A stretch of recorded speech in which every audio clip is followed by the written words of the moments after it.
Welcome to the optimum classes. जैसा कि हम सब जानते हैं कि इस वक्त पूरा विश्व कोरोना वायरस नामक महामारी से लड़ रहा है और उससे लड़ने के लिए हमारी सरकार भी प्रयासरत है। ये लड़ाई सिर्फ सरकार की, डॉक्टर की, सफाई कर्मियों की, पुलिस कर्मियों की, जैसा हम कहते हैं कोरोना वायरस की नहीं है। ये लड़ाई हम सब की है, इसलिए हम सबको साथ रह के लड़ना है और कोरोना वायरस को भगाना है। इससे पहले भी हमने बहुत सारी लड़ाइयां लड़ी है, घर से बाहर आके लड़ी है, लेकिन इस बार घर में रह के लड़ाई लड़नी है और कोरोना वायरस को भगाना है। इसलिए सरकार के नियमों का पालन करें और घर में रहें और सुरक्षित रहें। पिछले कई सालों से हमारी सरकार प्रयासरत है कि बच्चों को डिजिटल इंडिया से जोड़ा जाए। लॉकडाउन में हमारे पास सुनहरा मौका है कि बच्चों को डिजिटल इंडिया से जोड़े, ई लर्निंग से जोड़े और ऑनलाइन क्लासेस से जोड़े। ऑनलाइन क्लासेस के माध्यम से मैं आज आप सबके सामने संख्या पद्धति पढ़ाने जा रहा हूँ। आपने पहले भी पढ़ा होगा, लेकिन इस बार आपको मैं इस तरह क्रम से पढ़ाऊंगा कि यकीन मानिए कि दोबारा आपको नंबर या संख्या पद्धति में कोई कंफ्यूजन नहीं होगी। एकदम सारी चीजें क्लियर समझ में आ जाएगी। नंबर की हम सब जानते हैं, नंबर 1 2 3 4 5 6 7 8 इनफाइनाइट तक होती है, लेकिन हमको बहुत सारी कंफ्यूजन होती है कि प्राकृतिक संख्या क्या है, पूर्ण संख्या क्या है, पूर्णांक संख्या क्या है, और परमेय संख्या क्या है, परमेय संख्या क्या है। हम इन सारी चीजों के नाम सुन के बहुत कंफ्यूज हो जाते हैं कि किस तरह के नंबर है, किस तरह की संख्या है। तो आज इन्हीं कंफ्यूजन को दूर करने के लिए मैंने ये वीडियो बनाई है और आपको नंबर सिस्टम एक क्रम से समझाने वाला हूं। नंबर समझने की, नंबर को सबसे पहले दो भागों में बांटा गया है, वास्तविक संख्या और काल्पनिक संख्या। वास्तविक संख्या, फिर उसके बाद वास्तविक संख्या को भी दो भागों में बांटा गया है, परमेय संख्या और अपरमेय संख्या। फिर उसके बाद परमेय संख्या को तीन भागों में बांटा गया, प्राकृतिक संख्या, पूर्ण संख्या और पूर्णांक संख्या। अब ये आपको सुनने में बड़ा अजीब लग रहा होगा, कठिन लग रहा होगा कि ये सारी चीजें कैसी है। तो अब हम इन संख्याओं को एक एक करके पढ़ेंगे तो हमको ज्यादा अच्छे से समझ में आए। समझा कि नंबर को किस तरह बांटा गया। हमने देखा कि नंबर को वास्तविक संख्या और वास्तविक संख्या और काल्पनिक संख्या में बांटा गया। काल्पनिक संख्या, फिर वास्तविक संख्या को परमेय अपरमेय बांटा गया। फिर परमेय संख्या को प्राकृतिक संख्या, पूर्ण संख्या और पूर्णांक संख्या में बांटा गया। तो हम अब क्रमवार पढ़ेंगे तो हमको ज्यादा चीजें समझ में आएगी। सबसे पहले हम यहाँ पे प्राकृतिक संख्या के बारे में पढ़ेंगे। प्राकृतिक संख्या क्या होती है? वह संख्या जो 1 से शुरू होती है, 1 2 3 4 5 से होते हुए इनफाइनाइट या अनगिनत तक जाती है। से होते हुए का मतलब कि 1 से लेके अनगिनत तक के बीच में जितने भी नंबर हैं वो सारे क्या है? वो सारी प्राकृतिक संख्या है। हमसे किसी ने पूछा अगर 500 क्या है, हम कहेंगे प्राकृतिक संख्या है। हमसे पूछा किसी ने कि 5 लाख क्या है, तो हम कहेंगे ये भी प्राकृतिक संख्या है। तो 1 से लेके अनगिनत तक के बीच में जितनी भी संख्या होती है उसको प्राकृतिक संख्या कहते हैं। बस ध्यान ये देना है कि 1 से शुरू होती है प्राकृतिक संख्या और अनगिनत संख्या पे होता है। इसको n से प्रदर्शित करते हैं। हम आगे जब पढ़ेंगे तो हम क्या लिखेंगे? हम लिखेंगे n = 1 2 3 और इनफाइनाइट। जहां पे n लिखा रहेगा हमको समझ जाना होगा कि n क्या है। n मतलब प्राकृतिक संख्या या नेचुरल नंबर है, ठीक है। इसके बाद हम पढ़ेंगे पूर्ण संख्या। पूर्ण संख्या क्या है? प्राकृतिक संख्या और पूर्ण संख्या में सिर्फ 0 का अंतर है, ठीक है। प्राकृतिक संख्या 1 से शुरू होकर अनगिनत तक जाती है, पूर्ण संख्या 0 से शुरू होकर अनगिनत तक जाती है, ठीक है। वह संख्या जो 0 से शुरू हो और 1 2 3 4 5 से होते हुए अनगिनत तक जाए वो पूर्ण संख्या। इसका मतलब हुआ प्राकृतिक संख्या पूर्ण संख्या से सिर्फ 0 ज्यादा है, ठीक है। अगर हम 0 हटा देंगे तो प्राकृतिक संख्या पूर्ण संख्या समान हो जाएगी। तो पूर्ण संख्या ही ऐसा, 0 एक ऐसा नंबर है जो प्राकृतिक संख्या पूर्ण संख्या को अलग करता है, ठीक है। इसके बाद हम आ जाएंगे पूर्णांक संख्या में। पूर्णांक संख्या क्या है? पूर्णांक संख्या में धनात्मक संख्याएं भी होती हैं और ऋणात्मक संख्याएं भी होती हैं। बीच में शून्य होता है। शून्य के दाईं तरफ धनात्मक संख्या होती है। कहां से? 1 से लेके अनगिनत तक। जैसा कि प्राकृतिक संख्या में था 1 से लेकर अनगिनत तक। पूर्णांक संख्या के दाईं तरफ 1 से लेकर अनगिनत तक संख्या होती है और शून्य के बाईं तरफ ऋण 1, ऋण 2, ऋण 3, ऋण 4 कहां तक? अनगिनत तक होती है, ठीक है। तो इससे हमको ये समझ में आया कि पूर्णांक संख्या में धनात्मक संख्याएं भी होती है और ऋणात्मक संख्याएं भी होती है, ठीक है। तो अब हम इसको दो भागों में बांट दें। अगर हम धनात्मक संख्याओं को अलग लिख लें, हम लिख दे 1 2 3 4 5 कहां तक? अनगिनत तक। तो हम इसको बोलेंगे धनात्मक पूर्णांक। ये पूर्णांक का धनात्मक हिस्सा है, तो धनात्मक हिस्से को हम बोलेंगे धनात्मक पूर्णांक है। और जो ऋणात्मक हिस्सा है, जो ऋणात्मक पोर्शन है, उसका ऋणात्मक हिस्से को हम क्या बोलेंगे? ऋणात्मक हिस्से को हम बोलेंगे ऋणात्मक पूर्णांक। ठीक है, ऋणात्मक पूर्णांक। लेकिन अगर हम थोड़ा सा ध्यान दें तो ये संख्या हम पहले भी कहीं देख चुके हैं। एक से लेकर अनगिनत तक हमने कहाँ देखा है?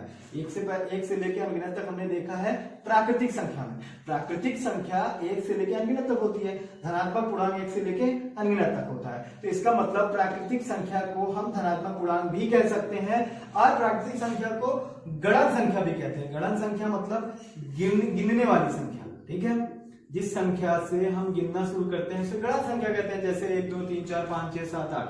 और इसको हम क्या बोलते हैं? हम काउंटिंग नंबर भी बोलते हैं। ठीक है, तो हमने पढ़ा प्राकृतिक संख्या, पूर्ण संख्या, पूर्णांक संख्या, धनात्मक संख्या। ठीक है, अब इसके आगे हम लोग पढ़ेंगे परिमेय संख्या क्या होती है, अपरिमेय संख्या क्या होती है। परिमेय संख्या, परिमेय संख्या क्या होती है? परिमेय संख्या को लेकर बच्चे अक्सर बहुत कंफ्यूज रहते हैं कि परिमेय संख्या क्या है और भिन्न संख्या क्या है। तो हम यहाँ पे परिमेय संख्या के बारे में पढ़ेंगे। परिमेय संख्या के लिए हमारे पास 3 कंडीशन होती है। अगर ये तीनों कंडीशन किसी नंबर पे लग रही है, फॉलो हो रही है, तो ये संख्या परिमेय संख्या है। ठीक है, तो पहली कंडीशन क्या है? हम अगर इसकी कंडीशन पढ़े, p by q is different from 0, pq belongs to i for integer. हमने पढ़ा था कि इंटीजर को या पूर्णांक संख्या को हम i लिखते हैं। ठीक है, इसका मतलब ये हुआ कि कोई भी वो संख्या जो अंश बटे हर के रूप में है, ठीक है, हर 0 नहीं है और अंश और हर पूर्णांक संख्या में से आते हैं, तो वह संख्या परिमेय संख्या है। ठीक है, हम कुछ एग्जांपल लेंगे इसका। एग्जांपल हमने लिए एक संख्या 2/3 माइनस 2/3 लेंगे। ठीक है, अब हमको पता करना है संख्या परिमेय संख्या है कि नहीं है। तो पहली कंडीशन क्या है? पहली कंडीशन है कि अंश बटे हर है। यहाँ पे 2 अंश संख्या है, ऊपर वाली संख्या को अंश कहते हैं और नीचे वाली संख्या को हर कहते हैं। तो 2 यहाँ पे अंश है और 3 हर है, तो पहली कंडीशन फॉलो कर रहा है। ठीक है, दूसरी कंडीशन ये कह रहा है कि हर 0 नहीं होना चाहिए, तो यहाँ पे हर 3 है, मतलब हर 0 नहीं है। ठीक, तीसरी कंडीशन ये कह रहा है अंश और हर कहां से होने चाहिए? पूर्णांक संख्या से होनी चाहिए। यहाँ पे -2 दिया गया है, इसका मतलब माइनस संख्या या ऋणात्मक संख्या पूर्णांक संख्या के अंतर्गत आती है। तो ये दोनों संख्याएं, धनात्मक संख्या भी पूर्णांक संख्या के अंतर्गत आती है, इसका मतलब -2 और 3 ये संख्या पूर्णांक संख्या के अंतर्गत आ रही है। तो ये संख्या 2/3 एक परिमेय संख्या है। ठीक है, और एग्जांपल लेते हैं। क्या 4 एक परिमेय संख्या है? तो हम कहेंगे नहीं, 4 परिमेय संख्या नहीं है, क्योंकि ये तो अंश बटे हर में है नहीं। लेकिन हम जानते हैं कि हम किसी संख्या के नीचे 1 लिख सकते हैं। 1 से भाग देंगे तो फिर 4 आ जाएगा, तो हम किसी संख्या के नीचे 1 लिख सकते हैं। इसका मतलब ये भी परिमेय संख्या है, क्योंकि अंश बटे हर के रूप में हो गई और हर 0 नहीं है और अंश और हर हमारा कहां पे है? पूर्णांक संख्या में है, तो 4 भी एक परिमेय संख्या है। अब इसी तरह हम बात करते हैं 0 की। इस सवाल में अक्सर बच्चे फंस जाते हैं कि क्या 0 एक परिमेय संख्या है? तो हम कहेंगे कि 0 एक परिमेय संख्या कैसी हो सकती है, क्योंकि इसमें ना अंश है ना हर है। तो हम जानते हैं हम किसी नंबर के नीचे 1 लगा सकते हैं, किसी को कोई आपत्ति नहीं होती है। तो हमने इसके नीचे 1 लगा दिया और फिर हम कंडीशन देखने जाएंगे। कंडीशन क्या है? अंश बटे हर। अंश है ये हर है। ठीक है, हर 0 नहीं होना चाहिए, हर 0 नहीं है, अंश और हर पूर्ण संख्या होना चाहिए, अंश और हर पूर्ण संख्या है। तो ये परिमेय संख्या होने की तीनों जो कंडीशन उसको फॉलो करता है। इसका मतलब 0 भी एक परिमेय संख्या है। ठीक है, के साथ कि भिन्न संख्या और परिमेय संख्या के बीच में अंतर क्या है, तो उसको भी आज हम दूर कर लेंगे। भिन्न संख्या। अब भिन्न संख्या क्या कहती है? भिन्न संख्या भी यही बात कहती है। भिन्न संख्या क्या कहती है? अंश बटे हर के रूप में होना चाहिए। ठीक है, यहां भी अंश बटे हर है, यहां भी अंश बटे हर है, कोई अंतर नहीं है, और हर 0 नहीं होना चाहिए।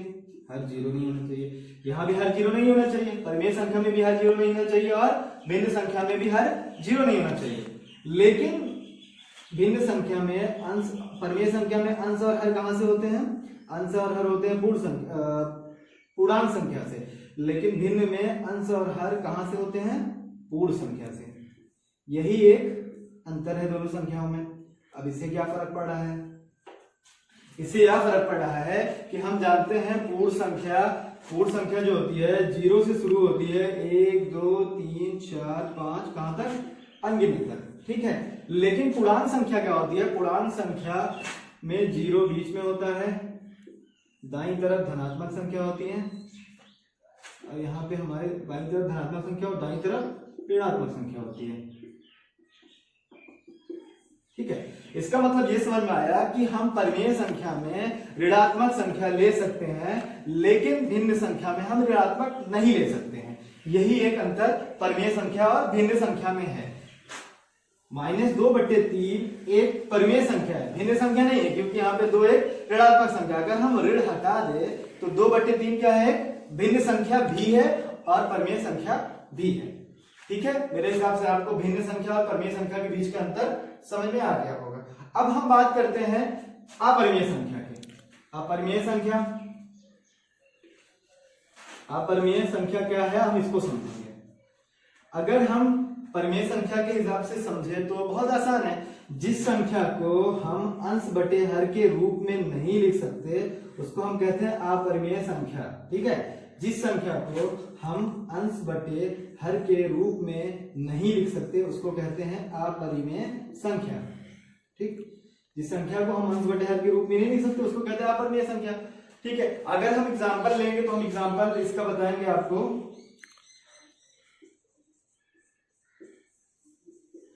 √2, √3, उसके बाद √5 या फिर कह सकते हैं पाई का मान ये। तो अब बच्चे इसमें कहेंगे कि अगर हम किसी भी संख्या के नीचे 1 लगा सकते हैं तो √2 के नीचे 1 क्यों नहीं लगा सकते हैं? ठीक है, वाजिब सवाल है, बिल्कुल। तो हम √2 के नीचे 1 क्यों नहीं लगा सकते? इसके लिए हमको समझना पड़ेगा कि √2 की वैल्यू क्या होती है, √2 का मान क्या होता है। √2 का मान जब हम निकालेंगे तो आएगा 1.414 डॉट। इसका मतलब ये हुआ कि हम ये पूरी तरह से विभाजित नहीं है, ये सीरीज आगे आती चली जा रही है। तो हमको पता, हम जब किसी से, जैसे हमने लिखा है 4.1, अब 4.1 हमको इसको अब ये दशमलव संख्या है, इसको हमको भिन्न संख्या है परिमेय संख्या में लिखना है। तो हम क्या करते हैं, पॉइंट हटा के यहाँ पे 1 0 लगा देते हैं और हम कह देंगे ये परिमेय संख्या भिन्न संख्या बन गई। लेकिन जब यहाँ पे हमको पता ही नहीं कि पॉइंट के बाद कितने नंबर है तो हम उसके नीचे 1 या 100 या 0 कैसे लगा सकते हैं। तो इसलिए परिमेय संख्या के नीचे हम 1 नहीं लगा सकते। जब हम 1 नहीं लगा सकते तो ये अंश बटे हर के रूप में नहीं आएगी। तो ऐसी संख्या जिसको हम अंश बटे हर के रूप में नहीं लिख सकते उसको अपरिमेय संख्या कहते हैं। अब आप सोचेंगे पाई का मान 22/7 है, 22/7 तो परिमेय संख्या है। तो ये आपका होमवर्क है कि इसको आप अपने से समझेंगे या अपने टीचर से या अपने घर में बड़े भाई बहनों से पूछेंगे कि 22/7 या पाई का मान अपरिमेय संख्या कैसे हो सकता है, क्योंकि इसमें तो 22/7 दिया है, अंश भी है, हर भी है, हर जीरो भी नहीं है और अंश हर पूर्ण संख्या में मिल रहा है। ठीक है बच्चों, अब हम पहुंच गए हैं रियल नंबर पर। तो रियल नंबर से पहले हमने क्या पढ़ा, रियल नंबर से पहले हमने पढ़ा प्राकृतिक संख्या। प्राकृतिक संख्या को हम n से लिखते हैं, ये कहां तक होती है, 1 2 3 4 कहां तक, अनगिनत तक होती है। Very good. उसके बाद हमने पढ़ा होल नंबर। होल नंबर पूर्ण संख्या, पूर्ण संख्या को लिखते हैं हम, इसका संकेत होता है w, w से लिखते हैं। पूर्ण संख्या कहां शुरू होती है, 1 से 1 2 3 4 5 कहां तक, अनगिनत तक। ठीक है, इसके बाद फिर हमने पढ़ा इंटीजर। इंटीजर पूर्णांक संख्या। पूर्णांक संख्या क्या होती है, बीच में 0 होता है और इसके राइट साइड 1 2 3 कहां तक, इनफाइनाइट तक। फिर यहाँ पे लेफ्ट साइड लिखेंगे माइनस में, कहां तक, इनफाइनाइट तक। हमने ये चीजें पढ़ी। उसके बाद हमने पढ़ा परिमेय संख्या को हम लिखते हैं क्यू, ठीक है। अपरिमेय संख्या की कंडीशन हमने पढ़ी थी p बाई क्यू अंश बटे हर, q is different from zero, ठीक है। अंश बटे हर में हर जीरो नहीं होना चाहिए। p and q belongs to i integer, मतलब p q हमारा पूर्णांक से होना चाहिए। फिर इसके बाद पढ़ा हमने इरेशनल को हम लिखते हैं शॉर्ट फॉर्म में real number minus rational number. हम वास्तविक संख्या से अगर परिमेय संख्या निकाल दे तो वो बन जाता है अपरिमेय संख्या, ठीक है। अपरिमेय संख्या हमने पढ़ा था जिस संख्या को हम अंश बटे हर के रूप में नहीं लिख सकते उसको क्या कहते हैं, अपरिमेय संख्या कहते हैं। अब हम बात करते हैं रियल नंबर की। तो रियल नंबर अलग से कोई संख्या है नहीं, इन सारी संख्याओं को मिलाकर ही वास्तविक संख्या या रियल नंबर बनते हैं। प्राकृतिक संख्या, पूर्ण संख्या और उसके बाद आपका पूर्णांक संख्या, परिमेय संख्या, अपरिमेय संख्या, इन सब का जो सम्मिलित रूप है, एक सम्मिलित रूप होता है, इन सब के सम्मिलित रूप को हम क्या कहेंगे, रियल नंबर, ठीक है। हमसे कोई कहता है कि √2 क्या है, तो हम अगर बता दें ये वास्तविक संख्या है, ठीक है। 1 क्या है, वास्तविक संख्या है। 2/3 क्या है, वास्तविक संख्या है। 4/5 क्या है, वास्तविक संख्या। इसका मतलब कि प्राकृतिक संख्या से लेके अपरिमेय संख्या का एक सम्मिलित रूप क्या है, वास्तविक संख्या है, रियल नंबर है। इसको हम एक डायग्राम के माध्यम से समझेंगे, लेकिन उससे पहले आप जान लीजिए कि इमेजिनरी नंबर क्या है। इमेजिनरी नंबर काल्पनिक संख्या। अभी जब हम आगे कक्षा में जाएंगे, कक्षा 11 या कक्षा 12 में, तो हम पढ़ेंगे कुछ नंबर जिसके साथ आई लगा होता है, 2i + 1, 2i + 4, इस तरह की जो संख्या होती है काल्पनिक संख्या होती है। इसके बारे में हम और आगे बढ़ेंगे। फिलहाल हमको वास्तविक संख्या और अन्य संख्याओं के बीच का एक संबंध समझना है कि वास्तविक संख्या, प्राकृतिक संख्या और पूर्ण संख्या के बीच में क्या संबंध है, ठीक है। तो इस डायग्राम के माध्यम से हम समझेंगे कि रियल नंबर और बाकियों के नंबर में बाकियों के बीच क्या संबंध है, ठीक है। तो ये एक डायग्राम है। सबसे पहले हमने लिखा है बीच में प्राकृतिक संख्या, नेचुरल नंबर। हम जानते हैं कि नेचुरल नंबर का संकेत क्या है, n = 1 2 3 4 5 और इनफाइनाइट तक, ठीक है।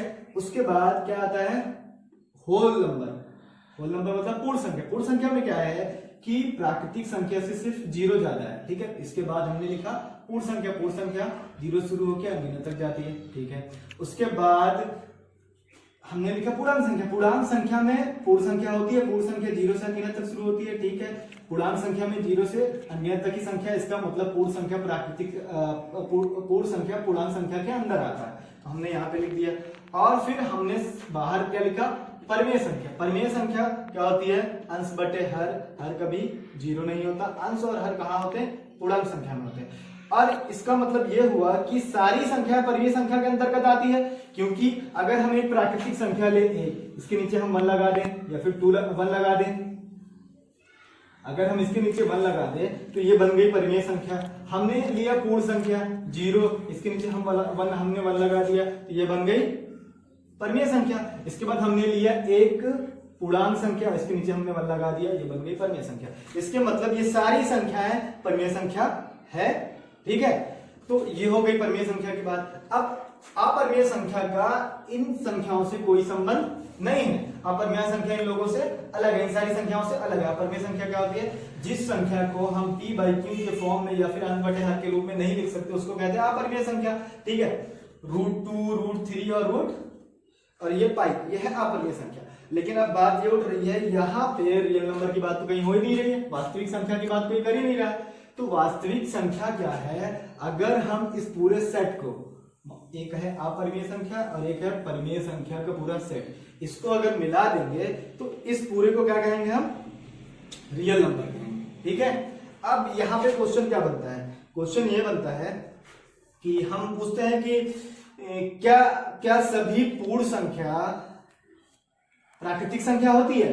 तो हम देखें, अगर सभी पूर्ण संख्या प्राकृतिक संख्या हो सकती है, 0 पूर्ण संख्या है और प्राकृतिक संख्या में 0 नहीं है, तो ये क्या है, ये असत्य है। सभी पूर्ण संख्या प्राकृतिक संख्या नहीं हो सकती। इसी तरह अगर क्वेश्चन पूछे क्या सभी प्राकृतिक संख्या पूर्णांक संख्या हो सकती है, देखते हैं।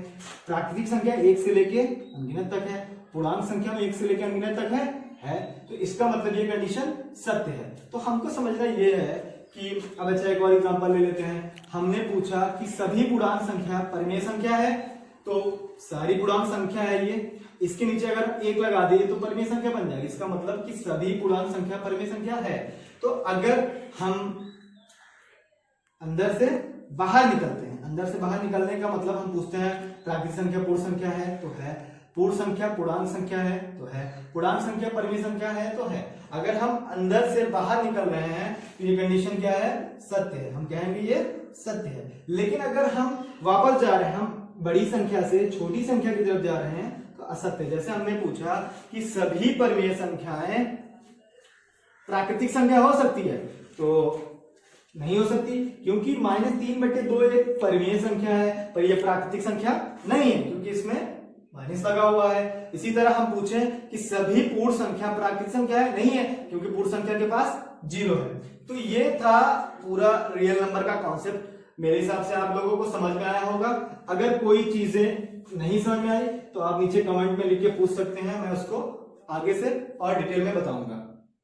बच्चों, इससे पहले हमने रियल नंबर तक पढ़ा, वास्तविक संख्या क्या है, प्राकृतिक संख्या, पूर्ण संख्या, पूर्णांक संख्या, परिमेय, अपरिमेय, सारी चीजें पढ़ ली। अब इसके बाद कुछ संख्याएं रह गई थी, हम उसके बारे में बात कर लेते हैं, जो कि पहले से आपको पता होगी, लेकिन कुछ चीजें जो आपका डाउट होता है वो उसको हम क्लियर कर देंगे। भाज्य संख्या क्या होती है और अभाज्य संख्या, सम संख्या, विषम संख्या। सबसे पहले हम भाज्य संख्या की बात करते हैं। भाज्य संख्या वह संख्या जिसके 2 से अधिक गुणनखंड हो, मतलब वह संख्या जो 2 से अधिक संख्याओं से विभाजित होती हो, 2 से अधिक संख्याओं से विभाजित होती हो, उसे क्या कहते हैं, उसे कहते हैं भाज्य संख्या। वह संख्या जो 2 से अधिक विभाजित होती है, या हम कह सकते हैं कि वह संख्या जिसके 2 से अधिक गुणनखंड होते हैं उसको क्या कहेंगे, भाज्य संख्या। एग्जांपल के लिए हम समझेंगे, हम अगर संख्या ले लें 4, तो हम जानते हैं 4 1 से विभाजित हो जाएगा, 4 2 से विभाजित हो जाएगा और 4 खुद स्वयं से ही विभाजित हो जाएगा। तो 2 से अधिक गुणनखंड है, इसलिए हम क्या कहेंगे, 4 एक अभाज्य संख्या है। इसके बाद हम 10 ले लेते हैं, 10 1 से विभाजित हो जाएगी, 10 2 से विभाजित होगी, 10 5 से विभाजित होगी और 10 से भी विभाजित हो जाएगी। हम क्या कहेंगे, 10 एक भाज्य संख्या है या कंपोजिट नंबर है। तो भाज्य संख्या समझना बहुत आसान है, वह संख्या जिसके 2 से अधिक संख्याओं से विभाजित होती है, या वह संख्या जिसके 2 से अधिक गुणनखंड है, हम उसे क्या कहेंगे, हम उसे कहेंगे भाज्य संख्या। भाज्य संख्या का उदाहरण हम जानते हैं, एग्जाम्पल क्या होता है, हमने देखा भी। हम 4 लिख सकते हैं, हम 10 लिख सकते हैं, हम 15 लिख सकते हैं, हम 18 लिख सकते हैं, हम 21 लिख सकते हैं, एक्सेट्रा। ठीक है, इसके बाद हम करेंगे भाज्य संख्या। भाज्य संख्याओं में अक्सर बच्चों को कंफ्यूजन हो जाती है, भाज्य संख्या क्या है। भाज्य संख्या जैसे इसके नाम से ही पता चला, अभाज्य। अभाज्य जिसको विभाजित नहीं किया जा सकता, वह संख्या। अगर हम इसकी परिभाषा का लिखे तो हम लिखेंगे वह संख्या जो स्वयं से या 1 से विभाजित होती है, वह संख्या जो स्वयं से 1 से विभाजित होती है उसे अभाज्य संख्या कहते हैं। अच्छा ठीक है, अब इसका एग्जांपल अगर हम लें तो हम क्या लिखेंगे, हमने लिखा 7। तो 7 एक ऐसी संख्या है जो या तो 1 से विभाजित होती है या फिर 7 से विभाजित होती है। अगर बच्चों की भाषा में समझा जाए तो 7 जो है या तो 1 के पहाड़े में आएगा या 7 के पहाड़े में आएगा। तो 7 क्या है, एक अभाज्य संख्या है। इसी तरह और एक एग्जांपल ले ले, हमने ले लिया 11 किससे विभाजित होगा, 11 1 से विभाजित होगा और 11 से विभाजित होगा। तो इस तरह की संख्या जो 1 से विभाजित होती है और स्वयं की खुद की संख्या से विभाजित होती है, तो उसको क्या कहते हैं, उसको कहते हैं अभाज्य संख्या। ठीक है, तो हम लिख देते हैं अभाज्य संख्या। अभाज्य संख्या होती है 2, 3, 5, 7, 11, 13, 17, 19, 23। ये संख्या ऐसी हैं जो या तो खुद से विभाजित हो रही है या फिर एक से विभाजित हो रही है, ऐसी संख्याओं को अभाज्य संख्या कहते हैं। ठीक है, अब अभाज्य संख्या के कुछ प्रकार भी होते हैं, उसके बारे में भी बात कर लेते हैं। अभाज्य संख्या में सबसे पहली चीज पूछी जाती है कि सह अभाज्य क्या है। को प्राइम सह अभाज्य संख्या। अगर हम सह अभाज्य संख्या की बात करें, कोई भी ऐसी दो संख्या जिनके बीच में वन कॉमन है या वन उभयनिष्ठ है, तो उसको क्या कहेंगे, ये दोनों सह अभाज्य संख्या है। हमने लिया 5 और 14, तो 5 को डिवाइड कौन करेगा, 1 करेगा और 5 करेगा। 14 को डिवाइड कौन करेगा, 1 करेगा, 2 करेगा, 7 करेगा और 14 करेगा। ठीक है, तो ये इन दोनों में कोई संख्या कॉमन है, सिर्फ 1 कॉमन है। ठीक है, तो इसको कहेंगे सहअभाज्य संख्या। यहाँ पे ध्यान देने वाली बात ये है कि आप कहेंगे कि 14 जो है, 14 जो है, ये अभाज्य संख्या नहीं है। ठीक है, ये तो भाज्य संख्या है, क्योंकि इसके एक से ज्यादा गुणनखंड है, 2 से ज्यादा गुणनखंड है। तो ठीक है, सहअभाज्य में दोनों संख्या का अभाज्य होना जरूरी नहीं है। एक संख्या अभाज्य हो सकती है, एक भाज्य हो सकती है। तो ऐसी संख्या जिनके बीच में सिर्फ 1 ही कॉमन हो, इसको कहते हैं सहअभाज्य संख्या। ठीक है, अब एक और रह गया जिसको हम बोलते हैं ट्विन प्राइम या फिर जुड़वा अभाज्य संख्या। ठीक है, जुड़वा अभाज्य संख्या। जुड़वा अभाज्य संख्या ये हुआ कि हमने देखा कि 2 अभाज्य संख्या है, 3 अभाज्य संख्या है, 5 अभाज्य संख्या, 7 अभाज्य संख्या। ऐसी संख्या जो लगातार है, इनके बीच में कोई और नंबर है नहीं, है ना। जैसे 2 और 3, 2 एक अभाज्य संख्या, इसके जस्ट बाद 3 एक अभाज्य संख्या है। तो ऐसी संख्या जो साथ में हो उनको बोलते हैं जुड़वा अभाज्य संख्या। 2 और 5 जुड़वा अभाज्य नहीं हो सकता, क्योंकि इनके बीच में 3 एक अभाज्य संख्या है। ऐसी दो संख्याएं जिनके बीच में कोई और अभाज्य संख्या ना हो, उन्हें जुड़वा अभाज्य संख्या कहते हैं या फिर ट्विन प्राइम कहते हैं। जैसे 2 और 3, 5 और 7, ठीक है, 17 और 19, ऐसी संख्याओं को जुड़वा अभाज्य संख्या कहते हैं। ठीक है बच्चों, अब हम आखिरी में हमारी सम संख्या और विषम संख्या रहेगी, इसके बारे में हम पढ़ लेते हैं। सम संख्या, जैसा कि आप सबने बचपन से पढ़ा हुआ है, पिछली कक्षाओं में भी आपने पढ़ा है कि वह संख्या जो 2 से विभाजित है या 2 से कट जाए उसको हम सम संख्या कहते हैं, और या फिर वह संख्या जो 2 से विभाजित ना हो उसको हम विषम संख्या कहते हैं। लेकिन यहाँ पे थोड़ा सा और जानेंगे हम कि जिस संख्या के अंत में आखिरी अक्षर, आखिरी अंक 0, 2, 4, 6, 8 हो, उसको हम सम संख्या कहते हैं। फॉर एग्जाम्पल, अगर एग्जाम्पल के उससे हम समझना चाहें 1, 2, 5 को 8 बना लेते हैं, उसके बाद 2, 0, 0, 1000, 2, ये।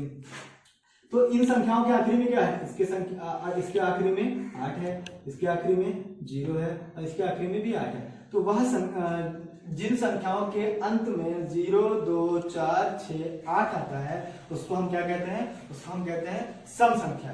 ठीक इसी तरह जो संख्या 2 से विभाजित नहीं होती उसको हम विषम संख्या जानते हैं। लेकिन हमको 2 से विभाजित करने की जरूरत नहीं है, हमको बस देखना है कि किसी संख्या के अंत में अगर 1, 3, 5 आ रहा है या 7 आ रहा है या फिर 9 आ रहा है। ठीक है, ऐसी संख्या जिसके अंत में 1, 3, 5, 7, 9 आता है उसको क्या कहते हैं, उसको कहते हैं विषम संख्या। ठीक है, अब इसमें बहुत ज्यादा समझने की जरूरत नहीं है, बस इतना जान लें कि जिसके आखिरी में 0, 2, 4, 6, 8 आ गया वो सम संख्या है, और जिसके आखिरी में 1, 3, 5, 7, 9 आ गया उसको विषम संख्या कहते हैं। तो आज हमने संख्या पद्धति नंबर सिस्टम को पढ़ा और मेरे हिसाब से आप लोगों को समझ में आई होगी सारी चीजें। उसके बाद कुछ क्वेश्चन है जिसका आपको जवाब देना है कमेंट सेक्शन में। पहला क्वेश्चन है, सबसे छोटी सम अभाज्य संख्या कौन सी है। दूसरा क्वेश्चन है, अभाज्य एक अभाज्य संख्या है या भाज्य संख्या है। तीसरा क्वेश्चन है, 0 या 0 धनात्मक पूर्णांक है या ऋणात्मक पूर्णांक है। चौथा क्वेश्चन है, परिमेय संख्या तथा भिन्न संख्या में क्या अंतर है। और ये आखिरी क्वेश्चन आपका है, पाई का मान परिमेय संख्या या अपरिमेय संख्या। इन सारी चीजों को हमने क्लास में डिस्कस की है। जो चीज इनका आंसर आपको कमेंट सेक्शन में दे। ठीक है बच्चों, तो आज हमने संख्या पद्धति पढ़ी और क्रम से सारी चीजों को समझा कि प्राकृतिक संख्या से लेके पूरा आपका अभाज्य सम संख्या तक हमने समझा। अभाज्य संख्या क्या है, भाज्य संख्या क्या है, सम संख्या क्या है। वीडियो को सारा पूरा अच्छे से देखना है। उसके बाद हमने लास्ट में 5 क्वेश्चन किए हैं, उस क्वेश्चन को आपको आंसर देना है कमेंट सेक्शन में। और अगर आपको सारी जो चीजें हमने आज पढ़ी है उसको एक परिभाषा के रूप में या एक पीडीएफ के रूप में हम उसको बना के कमेंट सेक्शन में डाल देंगे, आप उसको डाउनलोड करके देख सकते हैं। ठीक है, तो वीडियो को ध्यान से देखें और अपना सुझाव दें। आप सबको बहुत बहुत धन्यवाद। Thank you.